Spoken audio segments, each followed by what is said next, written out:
సిద్దిపేట జిల్లా బెజ్జంకి మండల కేంద్రంలో మందకృష్ణ మాదిగ ఆదేశం మేరకు ఫిబ్రవరి 7న హైదరాబాద్ లో జరిగే 1000 గొంతులు 1,00,000 డప్పులు మండే మాదిగల గుండె చప్పుడు నినాదంతో బెజ్జంకి మండల ఎంఆర్పీఎస్ అధ్యక్షులు వడ్లూరి పరశురాములు ఆధ్వర్యంలో సిద్దిపేట జిల్లా కేంద్రంలో జరిగే కవులు కళాకారులు రచయితల రథయాత్రను విజయవంతం చేయడానికి మండల ఎంఆర్పీఎస్ నేతలు తరలి వెళ్లారు.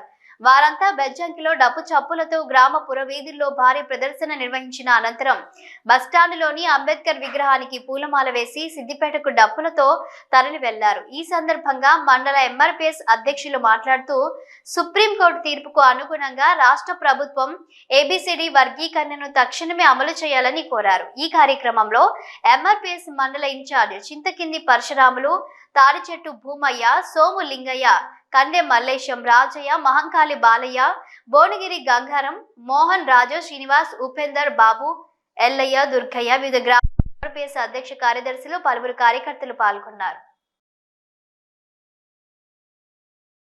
30 సంవత్సరాల సుదీర్ఘ ఎంఆర్పీఎస్ వ్యవస్థాపకులు గౌరవ మాన్యశ్రీ మందకృష్ణ గారు పోరాటం చేసిన దానికి ఫలితంగా సుప్రీంకోర్టు ఆగస్టు 1 తీర్పు అన్ని రాష్ట్రాలకు యథేచ్ఛగా స్వేచ్ఛ ఇచ్చి రాష్ట్రాలే దీన్ని అమలు చేయాలని చెప్పి ఒక తీర్పు ఇవ్వడం జరిగింది.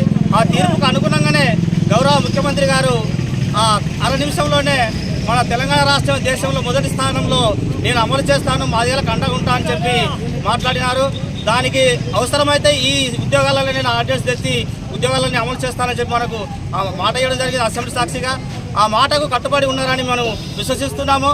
దానికి మాల సోదరులు మా తోటి పాలివాళ్ళే రాజ్యాంగబద్ధంగా ఏదైతే జనాభా దామాస ప్రకారంగా ఎవరి వాట వారు తీసుకుందామని దాని సూక్తితోటే గౌరవ మాన్యశ్రీ మందకృష్ణ గారు అంబేద్కర్ ఆలోచనలతోటి ముందుకెళ్తున్నారు. దానికి అనుగుణంగానే మేము బెజ్జంకి మండలం నుండి ఏదైతే ఫిబ్రవరి 7 నాడు 1000 గొంతులు 1,00,000 డప్పుల ప్రదర్శన ర్యాలీలో పాల్గొనడానికి విజయవంతం చేయడానికి ఈరోజు సిద్దిపేటలో ప్రజారథాన్ని ప్రారంభం చేస్తున్నారు కనుక